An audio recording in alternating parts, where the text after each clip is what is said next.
So our last time discussion, children, was chemical bonding, and in that we were discussing about ionic bonds and its properties. Means in the compounds which have got basic bond as their ionic bond, what is the property imparted to those compounds by, what is the property imparted to that metal by ionic bonds. So last time we reached a conclusion that I took a basic crystal formation into consideration, where I discussed the concept of lattice energy. And in this lattice energy, what I mentioned is that lattice energy is directly proportional to Q and inversely proportional to R. And we reached a conclusion that when any crystal is made, and you are dissolving that ionic crystal in medium, polar medium like water, there is one more interplay of one more energy called as hydration enthalpy. So that we called as delta H hydration. And what was the conclusion we reached? It was when lattice enthalpy is more than hydration enthalpy, salt does not dissolve. Salt does not dissolve. Now, if you want that salt to be dissolved, because hydration energy is not able to overcome lattice energy, what we need to do is we need to add some external energy to this hydration energy, which will overcome lattice energy and substance will be soluble. So you have dissolved this salt by giving off Q amount of heat. So we say salt dissolves endothermically. Compared to that, we had one more concept wherein I said lattice enthalpy is less than enthalpy of hydration. So hydration enthalpy is able to overcome lattice enthalpy easily. Some amount of energy will be used to break the crystal, and whatever is the rest of the energy, that will be given to the medium. Once it is given to the medium, we say salt has dissolved exothermically.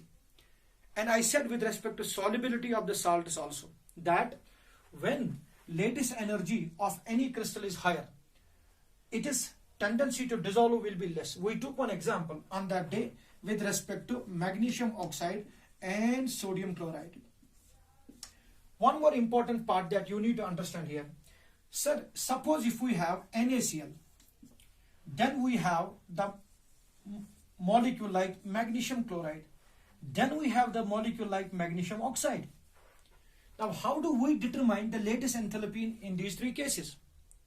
You have sodium chloride, you got magnesium chloride, and you got magnesium oxide.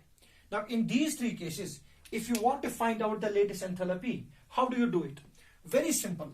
In case of sodium chloride, charge is plus minus. In case of magnesium chloride, charge is 2 plus and minus. And in magnesium oxide, it is 2 plus and 2 minus. Remember, when interaction will occur, it will be sodium chloride interacting with other sodium chloride. So what will be happening, children, is intermolecular forces will be between 1 plus and 1 minus charge. Here, in magnesium chloride, it will be between 2 plus and 1 minus charge, because interaction will be between 2 plus and 1 minus charge. But in case of magnesium oxide, which is 2 plus 2 minus, interaction, that is intermolecular force, which we mentioned earlier. So this is intermolecular force. I will repeat. I said on that day, bond is maintaining the identity of the molecule, and intermolecular forces maintain the identity of the crystal on the whole. So in order for substance to dissolve, you have to think of these intermolecular forces.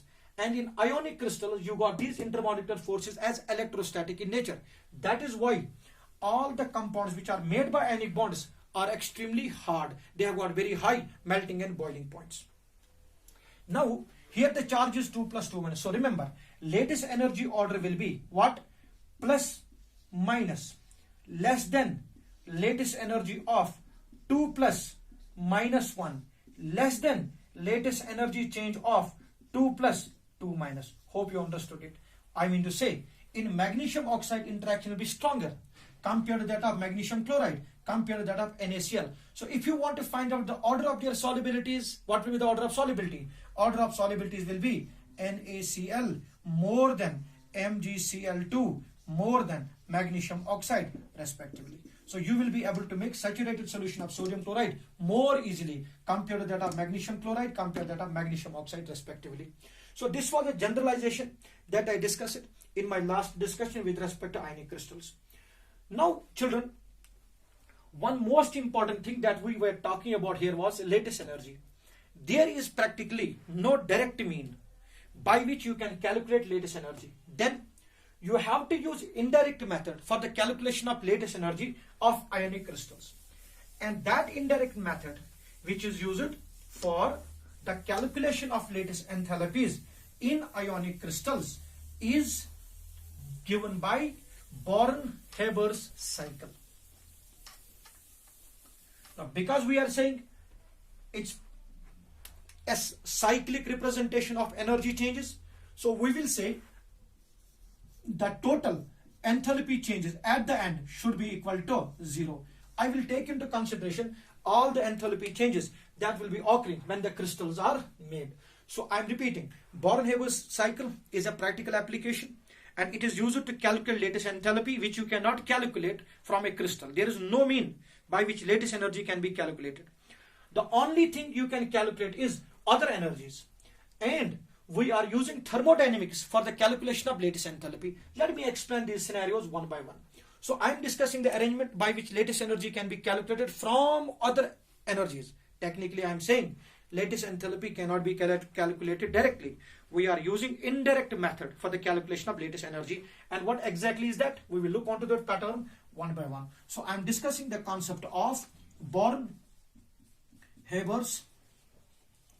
process, or it's also called as Born-Habers process or cycle. So that will be a general representation that we have here. Now children, in this case, what does happen is, in Born-Habers cycle, I will take into consideration different energies that are used in making an ionic bond. First of all, let us take that into consideration. First of all, I will take a basic example of sodium chloride. So be careful to understand it. We have got sodium solid.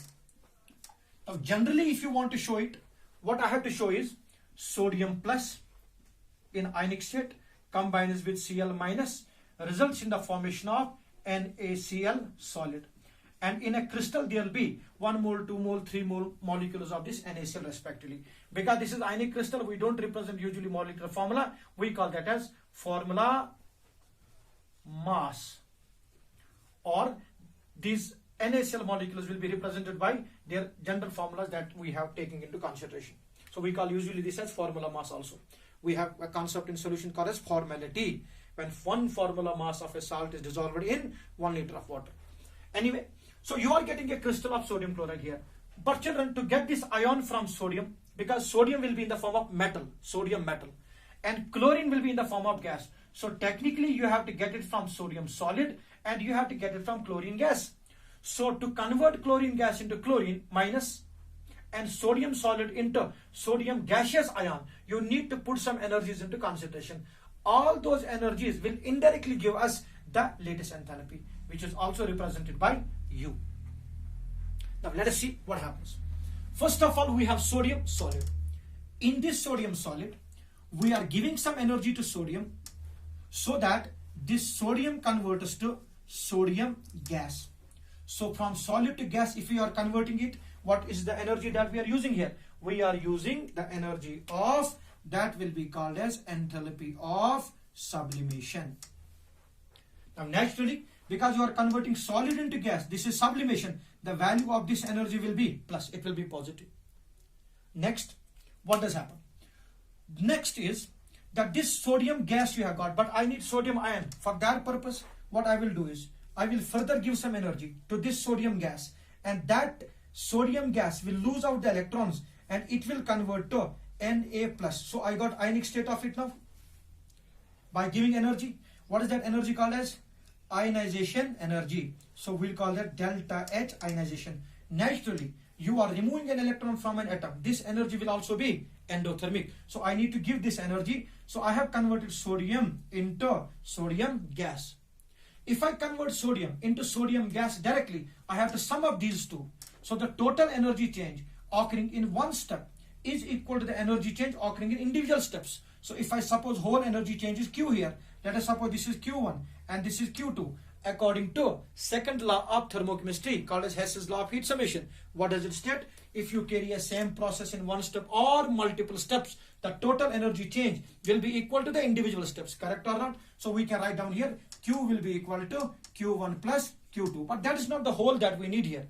So far I have only taken sodium into consideration. The next thing we take into consideration will be with respect to chlorine. So in chlorine, what's the molecular interpretation we have? You got Cl2, correct or not? So you need to convert this chlorine. This will be already in the gaseous form, correct or not? This will be elemental state, metallic state. Now chlorine should be converted to half of chlorine. For that, we are requiring delta H. We call that as bond energy, amount of energy required to convert 1 mole of molecule into its atoms. Now when you get half of chlorine, that is technically Cl for us, correct or not?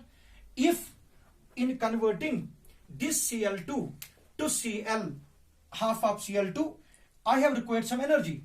This chlorine in it will have, suppose whole energy that was used was X. The energy in the chlorine will be obviously X by 2. So it will be half of bond energy that you have to take into consideration when you are calculating bond dissociation energy. It will be half of that. Whatever that value, I suppose that value here as X by 2. Clear or not? I suppose that value X by 2. What I got now here? Chlorine. Next, this chlorine now, once you got chlorine, this chlorine has to do what? This chlorine has to gain the electron that has been lost by what? Sodium. And this enthalpy change is called as electron gain enthalpy. So this will be one more energy when chlorine is converted to chlorine minus. So you got what? Chlorine minus, gaseous form, and you got sodium gas. What's the next step, children? The next step will be the combination of Na plus with Cl minus, and it will result in the formation of NaCl solid. The energy change which occurs here, whatever the energy change has occurred here during the formation of this NaCl, what is that energy called as? That energy we can call generally as enthalpy of formation. Correct or not? So on the whole, or we will call that enthalpy change on the whole as lattice enthalpy, delta HLE, lattice enthalpy. Clear? So it's like a cycle, correct or not? We started with sodium, we started with Cl2, now you got Na plus, then you got Cl minus, interaction between the two, one more energy change has come into play. What is the next step we need to do is that if you carry this process in one step, and if you are carrying all these energies into play, so here once you combine it in one step, you will get enthalpy of formation, correct or not? So enthalpy of formation technically will be equal to what? Sum of all these energies. And what are all those energies we have? Yes, we got delta H sublimation plus, what's the next one? Delta H ionization plus delta H bond dissociation energy. It should be divided by 2. It should be half of that value. Correct or not? Then half of bond dissociation energy. Then you got delta H Eg, that's electron gain enthalpy. Then you have at the end delta H lattice energy. Correct or not? So at the end we have the lattice energy. You got lattice enthalpy. Correct? Tell me, enthalpy of formation, it will be given to you. One is a crystal is made. When 1 mole of a crystal is made, the energy change occurring is called as enthalpy of formation. Lattice enthalpy and enthalpy of formation, when you want to calculate, sublimation is experimental, ionization is experimental, bond dissociation energy is experimental, electron gain enthalpy is experimental, and lattice energy you cannot assess directly. Once you know all these values, you are easily in a position to calculate lattice energy of a crystal respectively. Am I clear, children? So what exactly it will mean? Can I write down enthalpy of formation? Correct or not? When you transfer these, it will be minus.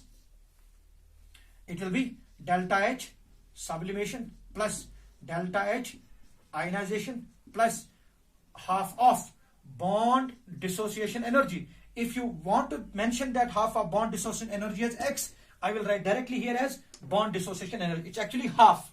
So I suppose that value to be X by 2. X is the total. I suppose that X total value to be X by 2. Suppose if the energy was, suppose 200 kilojoules.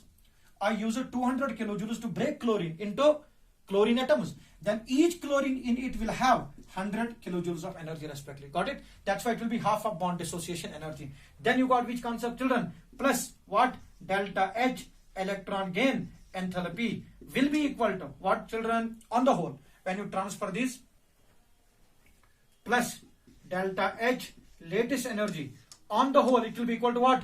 0. On the whole, this value will be equal to what? 0. Can you calculate lattice enthalpy or not? Very easily you can calculate lattice enthalpy from this equation by transferring lattice enthalpy on the other side. Am I clear or not? Now, why I have used this Bohr-Habers cycle for the calculation? Because direct lattice enthalpy calculation is not possible. So what will be enthalpy of formation on the whole? If I transfer this lattice enthalpy here, tell me, what will be delta H lattice enthalpy equal to? There will be a minus sign involved with this, right or not? Whether this lattice enthalpy, understand it very well, whether this lattice enthalpy value will be plus or minus, it is all dependent upon electron gain enthalpy, because out of all these values, the only value that can be negative is electron gain enthalpy. Rest all are endothermic, because we know electron gain enthalpy is the amount of energy change which occurs when 1 mole of a gaseous ion, 1 mole of gaseous atom is converted into ions.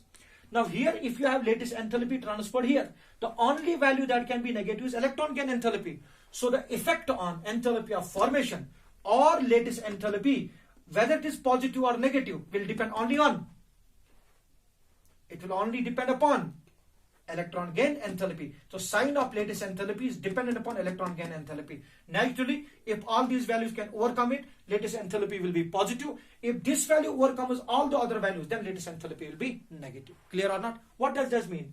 If suppose, children, lattice enthalpy you got after Bohr-Habers cycle calculation is positive, it means when the crystal was made, it was made with the input of energy. And what if lattice energy you got negative? What if lattice enthalpy was negative? It means the crystal was made by the loss of energy. Inversely, it will mean what?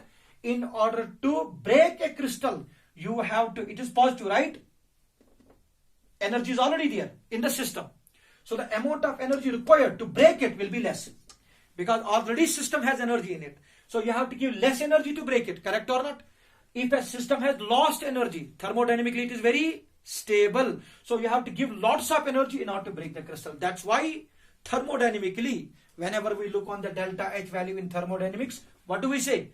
Delta G equals to delta H minus T delta S. For any process to be spontaneous, what should be delta H? Negative. This explains the reason why. Because thermodynamically, when you look on this concern, you will understand easily. For any process to come into play, enthalpy change should be negative and entropy change should be positive respectively. Got it clear, children? So this is Bohr-Habers cycle for the calculation of lattice enthalpy. I repeat, lattice enthalpy direct calculation is not possible. So we are using indirect methods. We are using the methods in which we know the energies and indirectly we can calculate lattice enthalpy.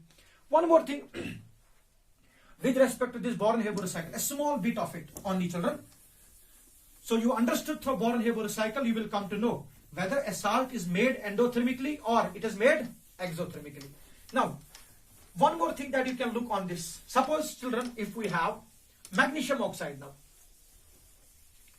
Now, if every one of you is very vigilant, you will be able to see very easily that I am discussing only properties of ionic bond and what is the property it is imparting to the system itself. That is matter. Clear? Clear or not? Yes. So let us see that one as well, children. Suppose magnesium oxide, you need to take certain things into consideration. What are they? So in case of magnesium oxide, very simple it will be. So first of all, magnesium solid will convert to magnesium gas, correct or not? What will be enthalpy change? Sublimation, right or not? Then magnesium solid into magnesium ion. Which ion? 2 plus. So here you have to take ionization energy 1 and ionization energy 2. On the whole, the energy change will be, children, suppose Q1 here, Q2 here, Q3. Total energy change from magnesium to magnesium 2 plus, if it is Q, then Q will be equal to Q1 plus Q2 plus Q3. So children, these ones are ionization energy 1 and ionization energy 2 respectively. Clear or not? And what about oxygen? Again the same thing. So first of all, Oxygen should be broken to half, right or not? It will be half of O2. Correct. Then it has to gain how many electrons? 2 electrons to convert to what?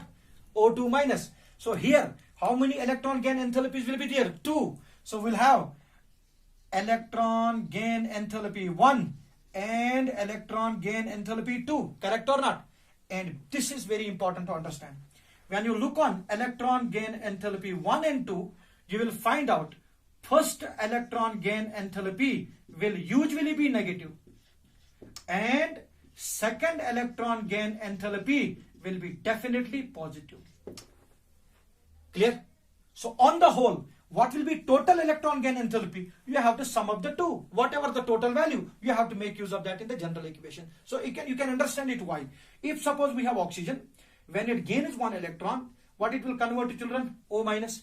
Initially, this oxygen has how many electrons in the valence shell? 6. It will need how many for stability? 2. Initially, the nucleus is not being shielded much at all. So once 1 electron is gained, nucleus will be pulling that electron bit properly. So there is no worry that this electron will not be added. Now, as the electron is added to it, it will lose some energy. That negative value of energy will be electron gain enthalpy. Means the first electron has been attracted very tightly. Second one is O minus has to become O2 minus. Effective nuclear charge has reduced it now. Here it was P by E ratio was how much? How many protons? 6 by 6. Now here, when it is O minus, what is P by E ratio? It is 6 by 7 now. So effective nuclear charge will reduce. So incoming electron will not feel good pull of nucleus. At the same time, the electron which has already been added will repel the incoming electron. Due to that, if you further want to add that electron, you have to use some energy. Thus, second electron gain enthalpy becomes positive. Total electron gain enthalpy, you have to say, if the first one is negative, second one is positive, you have to see the total change that occurring there in order to make the anion. And then as usual, magnesium 2 plus will interact with 2 minus and it will be our latest enthalpy calculation. Similar way you can do for aluminum chloride as well. Got it, children, clearly? Now, so from all these things, you understood an important part of ionic bonds. What is that? That ionic bonds have got a characteristic property that they make strong solids, right? So their melting and boiling points will be high. And one more thing what I explained was solubility in which mediums? Polar mediums, correct or not? I explained it with logic. When they are dissolving in polar mediums, how exactly the things will come into play. Then you talk about conducting powers. Indeed, in solid state, so in solid state,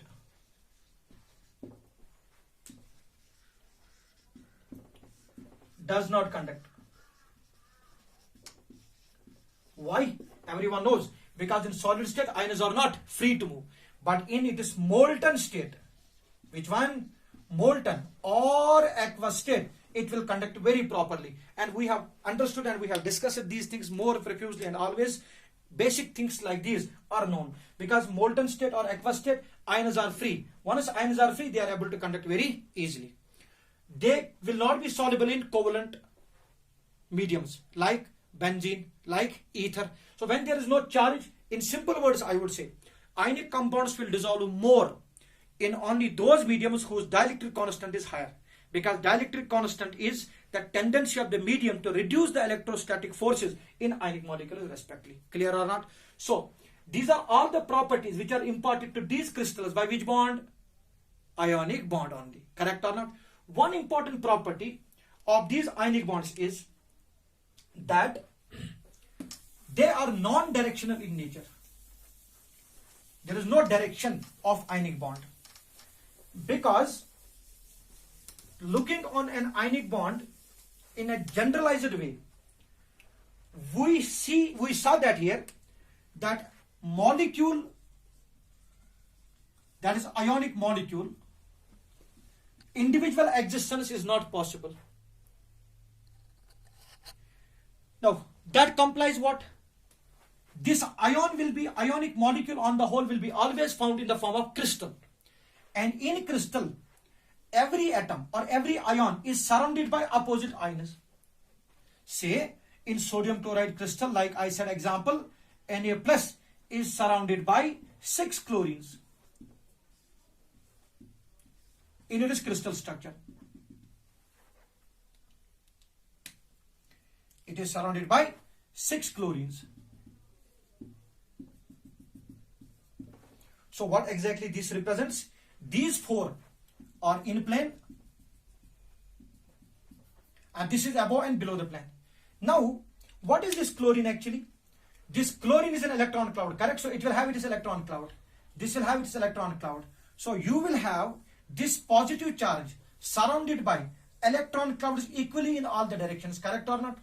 In that case, tell me, what will be the direction of that electrostatic force? Towards what it will be directed? There's no direction at all because sphere has no direction. So spherical field you got here. So sodium, towards which chlorine it will be? If I ask you, you would say, sir, we cannot say towards what chlorine it's present. So that technically means it is non-directional bond, not like a covalent bond where the atoms are held in between the nuclei of the 2 atoms, correct or not, children? So this is also one of the characteristic property of which bond? Ionic bond. Non-directionality. What's it, children? Non-directionality of which bond? Ionic bonds. So it is ionic bond imparting some properties to the crystals. Am I clear here or not? So whatever the properties we learned, so these are all the properties imparted to ionic crystals by what? Ionic bond. So it's an individual bond which determines the properties of the crystal on the whole. I repeat, bond maintains the identity of the molecule. Clear or not?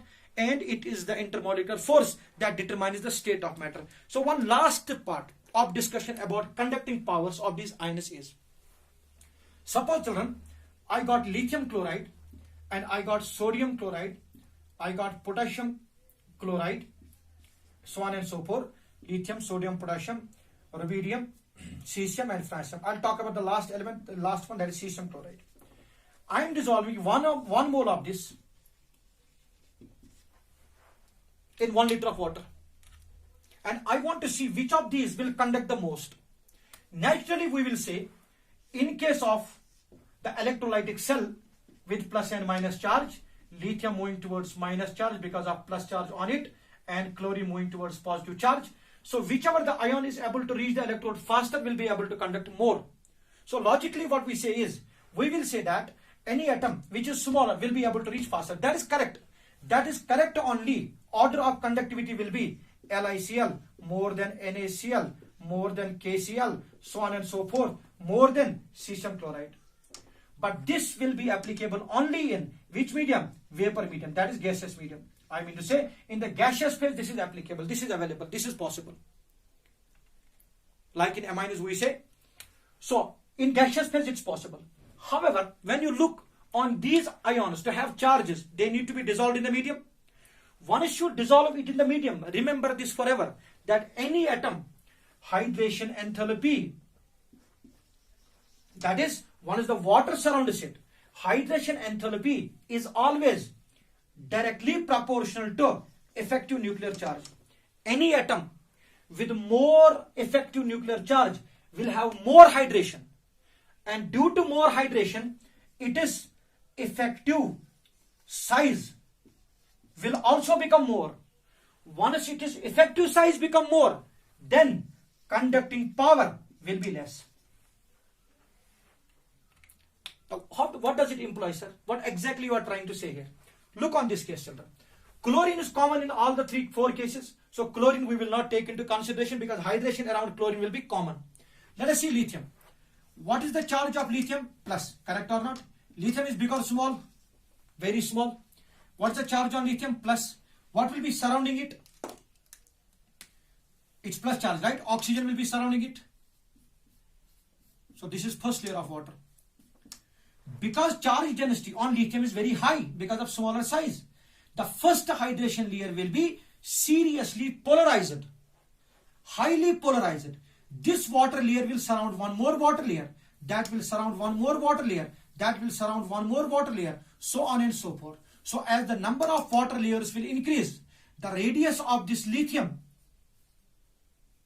plus radius of hydration is called as radius effective of lithium now. Clear or not? Now what if I look on cesium now? Now what did I say? Size is small or not? Hydration is more or not? Let us look on cesium now. Cesium is already big or not? What is the charge here? Plus.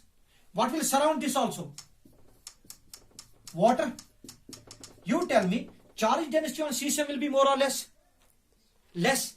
Due to that, the number of water layers that will be polarized around it will be more or less. So what will happen by that is its effective size. So R effective of cesium will be less. So in polar medium, in water, cesium is bigger, but its effective size is less. Lithium is smaller, but its effective size is more. So when they move towards some field, this lithium will be able to move slowly, but cesium will move faster.